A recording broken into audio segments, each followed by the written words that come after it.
तो अब इसमें ये स्टोरी है, कुल मिला के एक स्टोरी घर पे पढ़ना। आज इस लेसन को घर पे 2 बार पढ़ लेना, तेरा काम हो जाएगा। ठीक है, 2 बार पूरा। समझ गया मेरी बात? कहाँ तक पढ़ा है आज थोड़ा बहुत ही पढ़ाया है मैंने। मतलब ब्लैक ट्रेडिंग क्या है? कहाँ से शुरू करोगे कल? पूरा लेसन पढ़ना है, पूरा पढ़ा दिया मैंने, कवर करा दिया है पूरा। दिख रहा ही नहीं है इसमें। दिख जाएगा, ढूंढ। एक दूसरी किताब और है किसी लड़की की मेरे पास। एक किताब और है इसी। अच्छा, इसकी 2 किताबें। हाँ, तो वो दूसरी है मेरे पास, मिल जाएगी। ठीक है, अभी ये पढ़ लेते हैं, फिर सेकंड पढ़ेंगे। अब बात करते हैं क्लास 12 की। अब बात करते हैं क्लास 12 की। यस, ध्यान मेरी तरफ होना चाहिए। ठीक है, अपन अगर खुद बातें कर रहे हैं तो दूसरे स्टूडेंट को भी डिस्टर्ब कर रहे हैं। ठीक है, अपन उसको डिस्टर्ब करके अच्छे नंबर लाएंगे तो अच्छा नहीं रहेगा। अपन खुद मेहनत करके लाएंगे, दूसरों के भी अच्छे नंबर लाने की कोशिश करेंगे तो अच्छा रहेगा। ठीक है, यस। लेसन नंबर 1, ईंटें, मनके और अस्थियां। हड़प्पा सभ्यता की हम बात करेंगे। कौन सी सभ्यता? हड़प्पा सभ्यता क्या है? जो पहले पुरानी यादें तो अरे पुरानी वो क्या होती है ना, मेमोरी इतिहास है, पुराना इतिहास। अच्छा, इतिहास क्या होता है पहले ये बता। जो पहले बीत चुका है। जो पहले बीत चुका है उसे क्या कहते हैं? इतिहास। अब यहाँ पर एक सभ्यता की हम बात करेंगे जो कई हजारों वर्षों पहले थी। 1600 से 1900 तक। हजारों वर्षों पहले की एक सभ्यता है, उसके बारे में हम बात करेंगे। हड़प्पा, 2600 से 1900 तक। मैंने डेट नहीं बताई अभी, डेट के बारे में हम डिस्कस करेंगे। तो खुद आगे बहुत जल्दी जल्दी दौड़ रही है, मैं क्या करूं? यस, किताब है तेरे पास नई वाली? ठीक है। अब यहाँ पर है हड़प्पा, या इसको सिंधु घाटी सभ्यता के नाम से भी जान सकते हैं, या हड़प्पा या सिंधु घाटी सभ्यता, किसी की भी बात करो, ये पूरा वस्तु यानी पुराने समय की ऐसी चीजें जो सबसे विशिष्ट है। ठीक है, अब हड़प्पा और सिंधु घाटी सभ्यता ये एक पत्थर से बनी है जिसका नाम है सेलकड़ी। क्या नाम है? सेलकड़ी। यहाँ पे उस पत्थर का नाम मोहर है। यस, वही बताना चाहता हूँ, सुन ले मेरी बात। ठीक है, आगे बोलेगी तो ऐसे होगा, तो डेट गलत बताएगी तो मैं भी कुछ गलत भी बता सकता हूँ। ठीक है, तो यहाँ की जो मोहरें हैं उन पर एक तो जानवरों के चित्र बना रखे हैं। किसके चित्र? जानवरों के चित्र। और लिपि इन पर ऐसी लिख रखी है जो किसी को समझ में नहीं आया। हाँ, इस पर ऐसे अक्षर लिख रखे हैं मेरे को समझ में नहीं आ रहा। अब इनको क्या है कि कोई पढ़ नहीं पाया है, तो हम तो क्या है, सामान्य प्राणी है, बहुत ही मुश्किल है हमें पढ़ना। ठीक है, पता नहीं वो क्या लिख के चले गए जिसको हम पढ़ ही नहीं पा रहे। ठीक है, लेकिन वहाँ पर हड़प्पा सभ्यता का जो पुरातात्विक स्थल है, वहाँ पर हमें जितनी भी चीज़ें मिली है उन चीज़ों को देखकर हम अनुमान लगा सकते हैं कि वो ऐसे रहे होंगे, ऐसे उन्होंने ये किया होगा, इस प्रकार खेती करते होंगे, ये करते होंगे, ऐसे हम पता लगा सकते हैं। जैसे यहाँ पे कुछ चीज़ें दे रखी है, वो किस प्रकार उनका रहन सहन कैसा था और उनके आवास किस प्रकार के थे। मृद बांड के बारे में भी जानकारी दे रखी है। ठीक है, मृद बांड। ठीक है, ये अभी आगे आएगा तो डिस्कस करेंगे, और नहीं आएगा तो नहीं करेंगे। ठीक है, अगर इसमें होगा बुक में तो मैं बता दूंगा। फिर ये आभूषण, यानी कि किस प्रकार के वो आभूषण पहनते थे। ठीक है, और कौन कौन से औजारों का वो प्रयोग करते थे, इसके बारे में भी जानकारी इस लेसन में हम देखेंगे। और पुराने समय के साक्ष्य है तो समय के साथ उनमें कुछ बदलाव भी आते हैं, उन बदलावों के बारे में भी हम बात करेंगे। अब हम देखते हैं इससे संबंधित कुछ चीज़ें जो हमें याद रखनी है। सिंधु घाटी सभ्यता, इसको हम हड़प्पा संस्कृति के नाम से जानते हैं। ठीक है, और संस्कृति पुरातत्वविद, यानी पुरातत्वविद जो होता है उसमें संस्कृति शब्द का प्रयोग पुरानी वस्तुओं से करते हैं। किससे करते हैं? पुरानी वस्तुओं से। अब जैसे पुराने समय में क्या क्या प्रयोग करते थे? मोहरे, मनके, बाट, है ना, पत्थर के फलक, पकी हुई ईंटें। अब ये चीजें कहाँ से मिली है? अफगानिस्तान, जम्मू, बलूचिस्तान और गुजरात। जगह के नाम याद रखना। ये कहाँ पे? कहाँ पे स्थान? एक लाइट ब्लू कलर का बॉक्स दे रखा है उसमें, ठीक है? ये दिख रहा है? नहीं दिख रहा है, कोई बात नहीं। हाँ दिख गया Yes. मेरे को अंडरलाइन करने दो। अरे मैं हाईलाइट करके दे दूंगा पीडीएफ, मुझे भी करने दो। देख लेना उसको। हाँ अब ये जो सभ्यता है इसकी खोज हड़प्पा नामक स्थान से हुई थी, तो इसको हड़प्पा ही नाम दे दिया, ठीक है? अब इसके टाइमिंग की बात करें तो टाइमिंग यहाँ दे रखा है 2600 से और 1900 के बीच का बता रखा है कि इसके बीच ये सभ्यता विकसित हुई थी या 1900 ईसा पूर्व से 1900 हाँ ईस्वी। इस टाइमिंग के बीच। अब ईसा पूर्व ईसा ये क्या है, तो आगे एक पैराग्राफ, मेरी बात सुन लेंगे, आगे एक पैराग्राफ दे रखा है उसमें पूरी डिटेल बता रखी है, बताऊंगा। अभी इतना सा याद रखना है कि 2600 ईसा और 2600 से 19 याद रख लेना, ठीक है? इतना सा याद रख लेना।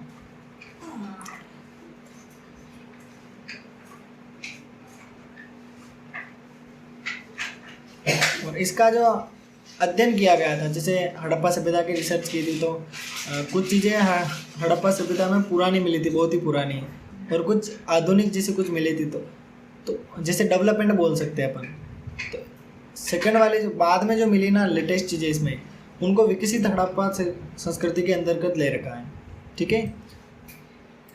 नहीं समझी? इसको दो भागों में बांट रखा है, सिंपल है।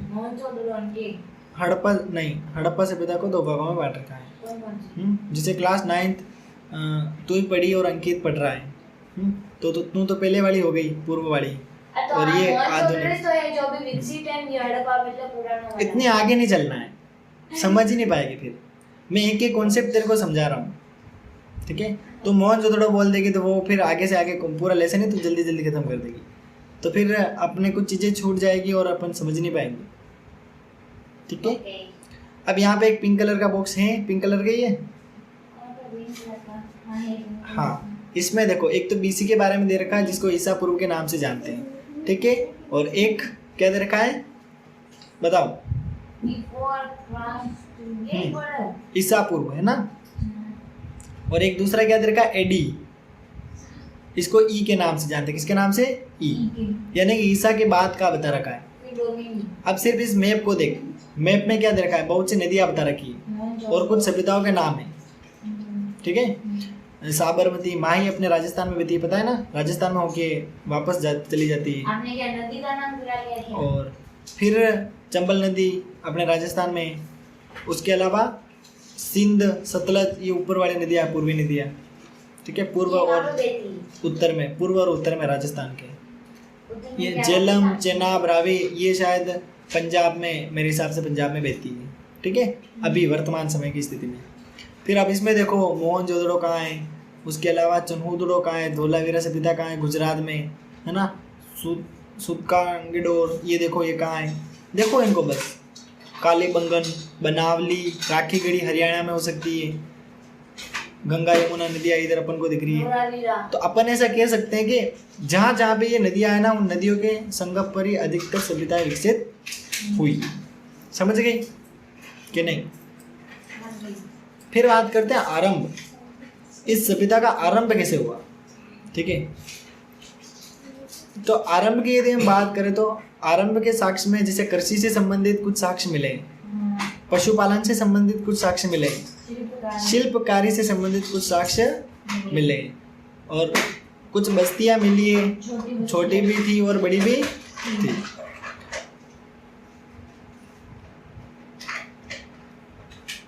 यहाँ पर आरंभिक हड़प्पा सभ्यता और एक जो लेटेस्ट वाली थी विकसित हड़प्पा सभ्यता, ठीक है? इसके बीच में शायद कोई ब्रेक हुआ था। ब्रेक यानी कोई, या तो कोई प्राकृतिक आपदा हो सकती है या कोई ऐसा अनहोनी हुई थी जिसके कारण ये सभ्यता ब्रेक हो गई थी बीच में से। कुछ समय तक कुछ हुआ नहीं था कुछ समय तक ये मतलब रुक सा गया था, समय ठहर सा गया था इनका, ठीक है, मतलब क्रम टूटा हुआ मिलता है। जैसे कोई थर्ड क्लास में होता है और उसको फिफ्थ में बिठा देते ना, बिल्कुल वैसे हुआ है। फोर्थ पढ़ी नहीं, तो इसमें भी कुछ बीच का समय ऐसा था जिसमें ये सारी चीज़ें रुक चुकी थी। या ऐसी जगह भी मिली है जहाँ से लोग अपने घरों को छोड़कर भाग गए, ऐसी कंडीशन में मिली, ठीक है ना। अगला है निर्वाह के तरीके। किसके तरीके? निर्वाह के तरीके, कि इस समय या ये जो भी समय था जिस समय लोग हड़प्पा सभ्यता के अंतर्गत रहते थे, तो ये अपना जीवन निर्वाह कैसे करते थे, क्या क्या काम करते थे। तो सबसे पहली बात, ये पेड़ पौधों से प्राप्त उत्पादों को इकट्ठा करते, इसको या तो बेचते न जाने या फिर अलग अलग कामों में इसका उपयोग करते हैं। इसके अलावा ये जानवरों से संबंधित भी कुछ काम करते थे, ठीक है, उनको पका के खाना, आदि मानव भी करता था वो, ये तो करते होंगे, यस, हाँ। फिर यहाँ पे जले अनाज के दाने मिले, जले हुए अनाज के दाने, ठीक है, और अनाज जला हुआ मतलब हेके हेकन खाता, अनाज को अपन हेक की चीजें नहीं खाते क्या? अरे वो गेहूं की पुड़िया खाते ना, वो कंडीशन। इसके अलावा यहाँ पर कुछ बीज भी मिले और ये खाने से संबंधित बहुत सी जानकारी यहाँ पे मिली, ठीक है। नेक्स्ट, ये तो बताया ही नहीं, भेड़ बकरी को आज रहने दें। फिर इसमें दे रखा है दानों में, जैसे गेहूं है, जौ है, दाल, सफ़ेद चना, तिल, ये चीज़ें यहाँ पे अनाज के रूप में मिली। यानी कि गेहूं खाते थे लोग इस समय गेहूं खाते थे इतना साल पहले, और जौ खाते थे, दाल खाते थे, और सफ़ेद चना भी खाते थे। आज सफ़ेद चना तुमने कहीं देखा है क्या? नहीं देखा है? देखा है। कहाँ देखा? सफ़ेद चना गांव में देखा है। लेकिन आज के समय नहीं दिखते थे। आज के समय नहीं दिखते। सफ़ेद चने मैंने नाम भी आज सुना। बाजरे के दाने गुजरात के स्थलों से मिले। कहाँ से मिले? कम मिले। चावल बहुत ही कम मिले, ठीक है, यानी चावल की खेती शायद कम होती थी, बाजरा ज़्यादा चलता था, ठीक है। फिर हड़प्पा सभ्यता में जानवरों की कुछ हड्डियाँ भी मिली है, ठीक है, किस किस की, जैसे मवेशियों में भेड़ हो गई, बकरी हो गई, भैंस, सूअर, इन सभी की। अगर आज कोई इस पृथ्वी पर कोई ऐसी खतरनाक आपदा आ जाती है, हम सारे मानव निपट जाएं, ठीक है। अच्छा हुआ कोरोना का प्रभाव कम था। कोरोना का प्रभाव थोड़ा और अच्छा मज़ेदार होता तो सांस तो वैसे ही रुक जाती सबकी। फिर कुछ सालों बाद या 5-4 हज़ार सालों बाद कुछ नए जीव उत्पन्न होते या एक आधे बच जाते, वो फिर वापस पटे जीरो से शुरू करते, वापस चंद्रयान 1 को भेजते, 2 को भेजते, 3 को भेजते।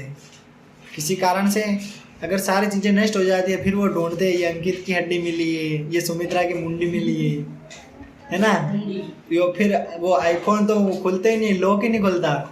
तो ऐसी कंडीशन में हम कह सकते थे कि वो जो उस फ़ोन में डाटा था वो अभी तक रिकवर नहीं किया जा सका, है ना। तो पुराने समय का जो इस सभ्यता में लिखावट थी ना, वो हम जिस प्रकार नहीं समझ पा रहे हैं, आईफोन का कॉन्सेप्ट भी बिल्कुल वैसे ही है। उसमें भी लोग नहीं तोड़ सकते ना आसानी से, समझ। हाँ, नहीं देखना है, क्योंकि देखेंगे तो लाना पड़ेगा। यस, ध्यान इधर बेटा, ध्यान मेरी तरफ। हड़प्पा निवासी जानवरों का शिकार करते, ये बात पता नहीं चली क्या वो हाँ, शिकार के साक्ष्य मिले। अब शिकार भले तो वो खुद करो और भले शिकार करने वाले थे उनसे कर दो, भले तो दूध अपन डेयरी से ले आओ और भले भैंस रखो, तो ये पता नहीं है कि भैंस रखते थे या डेयरी से लाते थे, लेकिन दूध जरूर पीते थे। ये ऐसे समझ सकते हैं, ठीक है। यस, मछली और पक्षियों की हड्डियाँ भी मिली, यानी कि मछली पालन भी करते थे, मच्छी भी खाते थे, ऐसा कह सकते हैं। फिर है कृषि और प्रौद्योगिकी। कृषि की यदि हम बात करें तो अनाज के बारे में मैंने बता दिया। इसके अलावा खेत यदि जोतना है तो उसके लिए बलद या बैल बनावली बेल का प्रयोग होता था, ठीक है। बनावली में बने हल मिट्टी से बने हल के प्रतिरूप मिले, यानी मिट्टी से हल बना लिए उन्होंने, ठीक है। इसके अलावा कालीबंगा राजस्थान की बात करें, वहां पे जुते हुए खेत के साक्ष्य मिले। इसके हनुमानगढ़ में कालीबंगा जुते हुए यानी खेत को जोत रखा था, ऐसे साक्ष्य मिले कि पहले के समय लोग खेत को जोतते भी थे, उसके प्रूफ वहां मिले। जोतते सभी जगह होंगे, अपने खेत हाँकते कि नहीं हाँकते? हाँकना और जोतना एक ही, ठीक है। बैलों से नहीं जोतते क्या, हल चलाते हैं। तो बैल के वहां के बैठे थे क्या? उन्होंने वहां पे खोज की ना बेटा, वहां पे पुराने समय में कहीं नीचे दब गए होंगे, फिर उसको खोदा जाता है। ये रिसर्च अलग ही होती है पूरी। जैसे अभी तुमने हैं बैल तो मर गए, लेकिन बैल होंगे तो उस चीज को हम मान सकते ना। बैल रखते क्यों? हाँ हाँ, वृषभ से संबंधित चित्र है, यहाँ दे रखा है ना, देख सकते हो। फिर यहाँ पे दो दो ग्रुप की लाइनें होती है, जैसे आप अपन खेत में साड़े नहीं निकालते हैं, ऐसे लाइन बनाते हैं, फिर मक्की बोनी है तो बो, जो करना है वो करो, ठीक है। तो बिल्कुल वैसे ये भी दो दो लाइंस के ग्रुप में ऐसे काम करते थे, जैसे अपन फ्लो में बढ़िया नहीं सोचते हैं, वैसे ये भी वैसे ही करते थे। फिर इनके कुछ औजार भी थे जिनको मतलब समझने के प्रयास किए और समझने की कोशिश भी की गई, और उस पर कुछ स्टेटमेंट इन्होंने दिया। जैसे हड़प्पा स्थल अर्ध शुष्क क्षेत्रों में स्थित है। कहाँ पे स्थित है? अर्ध शुष्क, जहाँ पे न ज्यादा सर्दी न ज्यादा गर्मी। कृषि के लिए सिंचाई की आवश्यकता पड़ेगी अगर ज्यादा बारिश नहीं होगी तो फिर कुछ ऐसे स्थान थे जहाँ पे नहरों के अवशेष मिले। किसके? यानी कि हाँ, नहरों से लोग सिंचाई करते थे। पंजाब और सिंध दो जगह नहरों के नहीं थे, नहरों के अवशेष नहीं मिले। क्या पता वहाँ पे कुओं से काम करते होंगे, या कुएं खोद कर फसल की सिंचाई करते होंगे, ठीक है। अफगानिस्तान में शोतोई नामक हड़प्पा स्थल की नहर मिली है। हाँ, तो यानी कि मैं इसीलिए बोल रहा हूँ ना, 3 स्टेप में लेसन को पढ़ेंगे। कुछ चीजें अभी छोटी कल कवर करेंगे। ओवरव्यू। हाँ, नहर के अवशेष ये गलत थोड़ी है, नहर के अवशेष गलत थोड़ी है क्या बेटा, है? कल मैं वो भी बता दूंगा। मैं चाहता हूँ कि इजी टू हार्ड चले, डायरेक्ट मैं सारी चीजें बताऊंगा तो बोर हो जाएगी। मैं कुछ इंटरेस्टिंग चीजें बता रहा हूँ जो याद रह जाएगी तेरे को अभी, ठीक है। हाँ, नोट्स में कोई चीज नहीं छूटेगी, सारी चीजें मैं लिख दूंगा काम की सारी, और आंसर्स कैसे लिखने वही अपन नोट्स से ही डिसाइड करेंगे। फिर है दुर्ग और निचला शहर, ठीक है। यानी कि यहाँ का जो पूरा रहने का आवास था वो 2 भागों में बटा हुआ था, दुर्ग और निचला शहर। अब कच्ची ईंटों का यहाँ पे प्रयोग किया गया। पहले चबूतरे बनाए और चबूतरों के ऊपर इन्होंने घर बनाए, दिमागदार थे। आज भी हम वो बनाते हैं ना, ये क्या बोलते हैं, खाई नीम। तो उनके लिए चबूतरे नीम के काम करते थे, ठीक है। अब फिर अगर हम बात करें तो इन्होंने ईंटें भी बनाई थी। क्या बनाई थी? ईंटें बनाई। ईंटें बना सकते हैं अपन, भट्टे पे नहीं बनती अभी, वैसे इन्होंने खुद ईंटें बनाई थी। धूप में सुखाते थे, पकाते थे, फिर आराम से अपना घर बन जाता है। फिर अगला निर्माण आता है नालों का निर्माण। इन्होंने नाले भी बना रखे थे, नालियों के बड़े बड़े नाले बना रखे थे। लिख रखा है ना नालों का निर्माण, 3.1 नालों का निर्माण, ठीक है। और ये सड़क और जो गलियां हैं, ठीक है, सड़क और गलियां ये ग्रिड पद्धति में बनाते हैं। ग्रिड यानी क्या होता है? हैं? जैसे चौराया नहीं होता है, चौराया, वैसे चौराहे पर दोनों सड़कें जैसे काटती है ना, तो इनके हर एक घर में ऐसे होता है। अपने तो गांव ऐसे जा रहा है, ऐसे जा रहा है, ऐसे जा रहा है, ऐसे जा रहा है। इनके बिल्कुल ग्रिड पद्धति, ऐसे ऐसे ऐसे ब्लॉक बन गए, ब्लॉक में वो घर बना देते हैं। मैं कभी चित्र बना के समझाऊंगा, ठीक है। अभी आगे चित्र वैसे आ जाएगा, बता दूंगा। अच्छा, दरवाजा नहीं रखते थे, मैं बताऊंगा सर, आगे चित्र आ जाएगा ना, समझा दूंगा। तो कहने का मतलब ये है कि घरों से गंदा पानी यदि निकालना है तो किसका प्रयोग करते हैं? नालियों का, ठीक है। फिर दुर्ग की थोड़ी डिटेल दे रखी है, इसको देख सकते हैं आराम से। जैसे यहाँ पे छोटा ऊंचा पश्चिमी, एक बड़ा निचले पूर्वी भाग नियोजन की विधा कुछ काम का नहीं है, फर्जी है, हटाओ इसको। फिर अगला बिंदु दे रखा है ग्रह स्थापना। कौन सी स्थापना? ग्रह स्थापना। इसमें हाँ मोहनजोदड़ो के बारे में यहाँ पे बता रखा है कि लोग किस प्रकार रहते थे। ये बोल रहा है कि यहाँ पे आंगन होता था, आंगन में क्या क्या करते, खाना पकाते,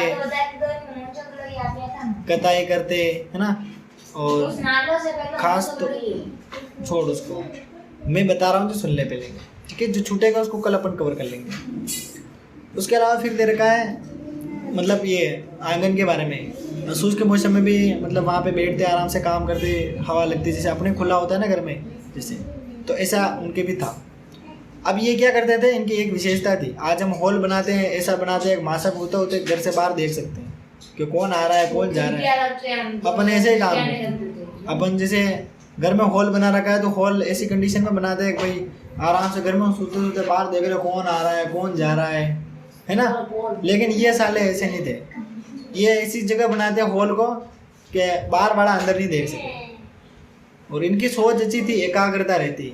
अगर ये कमांड खोल दूं, गेट खोल दूं मैं और फिर तुम्हें पढ़ाऊं तो आधे से ज़्यादा बाहर ही देखेंगे कौन आ रहा है कौन जा रहा है। हाँ, तो कहने का मतलब ये है कि वो एकांतता में रहना चाहते थे, एकांत प्रिय थे, आराम से पढ़ते, अपना जो भी काम करना आराम से करते, है ना। बाकी रास्ते में जा रही है उसको भी बुला लें, उससे बातें करने लगे, अपने गाँव चालने रह गए ऐसे। समझे मेरी बात कि नहीं।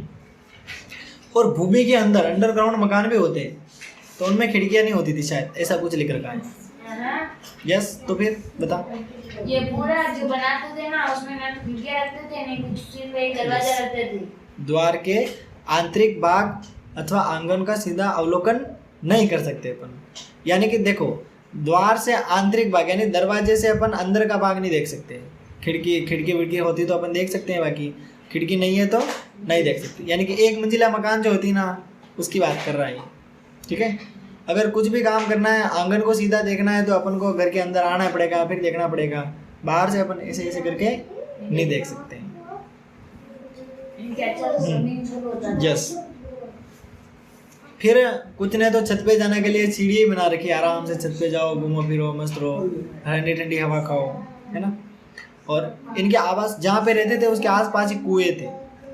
नहीं, उसके घर के बाहर से होते थे ताकि यस, पानी पी सके आवाज का। और इनके बहुत सारे अलग अलग प्रकार के कमरे भी बने हुए थे। और इस प्रकार हम कह सकते हैं कि उस समय इनके लगभग 700 कुएं थे। कितने थे? 700 कुएं। यहाँ तक समझ गए मेरी बात। दुर्ग के बारे में बहुत सी जानकारी दे रखी है। देखो दुर्ग में क्या दे रखा है। दुर्ग का प्रयोग सार्वजनिक प्रयोजनों के लिए, अनुष्ठानों के लिए किया जाता है। या बड़े बड़े अपन को सामान का कलेक्शन करना है, माल रखना है तो उसके लिए करते हैं, ठीक है। जैसे अपन अभी स्टोरेज करते हैं, नहीं करते हैं, अपने घर में ही रख देते हैं, गेहूँ मक्की कुछ भी होता है ऐसा कुछ। तो ये बड़ा बड़ा माल गोदाम रखने के लिए किसका प्रयोग करते हैं? दुर्ग का। फिर इनके निचले जो हिस्से होते थे दुर्ग के, वो तो बने होते हैं ईंटों से, और ऊपर वाले हिस्से जो होते थे वो किससे बने होते?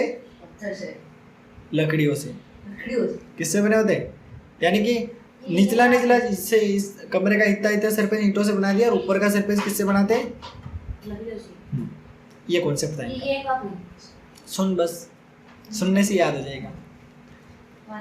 फिर अगला बिंदु है विशाल स्नानागार, यानी कि बड़े बड़े स्नानागार भी थे यहाँ पे, बड़े बड़े स्नानागार। यस, नहाने के स्नानागार यानी नहाने का होता है बेटा, है ना, सिर्फ नहाने का। आयताकार होता था स्नानागार, और एक गलियारा भी होता है इसके पास, अगर चित्र में देख पा रही होगी आराम से। पेज नंबर 8 पर दे रखा है। अब फिर ये क्या करते हैं, स्नानागार जब भी एक जलाशय भी बनाते हैं तो जलाशय में क्या करते हैं, ईंटें वीटें लगा के जिप्सम लगा देते हैं, क्योंकि जिप्सम जो होता है वो क्या करता है, पानी को आर पार नहीं जाने देता है, ठीक है। जिप्सम एक एलिमेंट है, अपन साइंस में पढ़ते हैं, साइंस में ज़्यादा होता है, साइंस में इसको डिटेल में देख सकते हैं, ठीक है। यहाँ तक समझ में आया कि नहीं? इसके अलावा कुछ यहाँ पे स्पेशल है या नहीं? ठीक है। अब कल हम देखेंगे सामाजिक विभिन्नताओं का अवलोकन, ठीक है, जिसमें शवादान है, विलासिता की वस्तुएं हैं, ये अपन कल देखेंगे।